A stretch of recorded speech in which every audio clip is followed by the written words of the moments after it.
गुरुदेव, हम देखते हैं कि कुछ लोग बहुत ज़्यादा हाइपर एक्टिव होते हैं और अपने काम को बैलेंस नहीं कर पाते हैं। ऐसा किस वजह से होता है और ये ग्रहों का कौन सा कॉम्बिनेशन होता है जो व्यक्ति ऐसा हो जाता है? जब हमारी पूरी प्रकृति हिल जाती है, पूरी प्रकृति डिपेंड किस पे है? ये डिपेंड है, जैसे धरती पे पानी पानी अगर थोड़ा सा भी डिसबैलेंस हो गया ना बेटा, तो पूरी धरती हिल जाएगी। क्योंकि पानी के अंदर से धरती पैदा हुई है, धरती से पानी नहीं गया, है ना। इसी प्रकार से हमारे शरीर के अंदर भी 70% पानी है। जी। और ये पानी यानी कि चंद्रमा, चंद्रमा यानी कि भोलेनाथ, ठीक है। तो अगर अध्यात्म में जाना हो तो ये कहा जा सकता है कि भोलेनाथ रूठ गए। हाँ जी। वो अध्यात्म के अंदर एक मंत्र है ना, पंचाक्षर मंत्र, नमः शिवाय नमः शिवाय नमः शिवाय।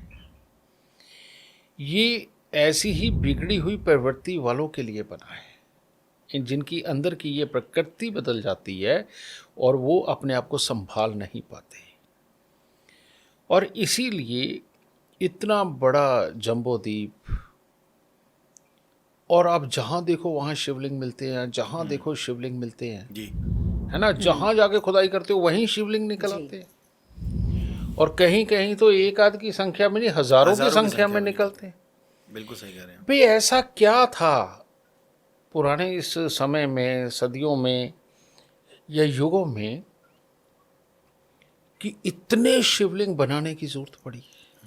सोचा कभी किसी ने? है? उसका कारण ये है,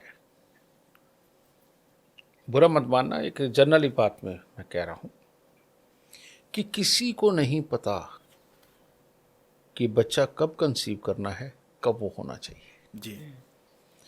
ज़्यादातर अपनी सुख सहूलियत के हिसाब से बच्चे को कंसीव किया जाता है, और जब उसका जन्म होना होता है तो कहते हैं परमात्मा जो देगा वो अच्छा। जी। अभी पहले तो ये ख्याल होता है, और बाद में बहुत सारे लोग ये भी बोलते हैं ना, ये परमात्मा ये क्या दे दिया, हाँ जी। है ना। हाँ जी। अब मान लो कौरव और पांडव भी लगा लेते हैं। जी।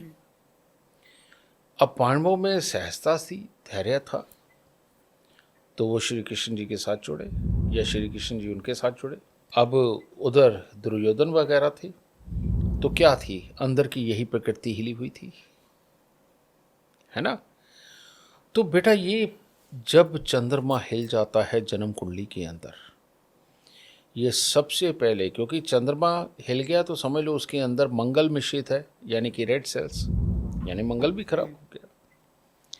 और जब ये हिस्सा हिलता है तो सबसे पहले इंसान में पैदा होती है जेलस। दूसरा उसमें क्या पैदा होता है, धैर्य से काम पूरी तरह ना कर पाना। अब धैर्य से काम कौन नहीं कर पाता? धैर्य से वो काम नहीं कर पाता जिसको गहरा सोचना बड़ा मुश्किल लगता है। तो जब वो कोई किसी गहराई तक, किसी डिसीजन तक पहुंचने की क्षमता से वंचित होता है, तो वो उतावला होता है। और एक उतावले इंसान का रिएक्शन क्या होगा? एक उतावला बच्चा हुआ, वो माँ बाप की बात को नहीं सुनेगा, अपने बड़ों की बातों को नहीं सुनेगा। टीचर ने कुछ फालतू करने को कह दिया, चिढ़ जाएगा।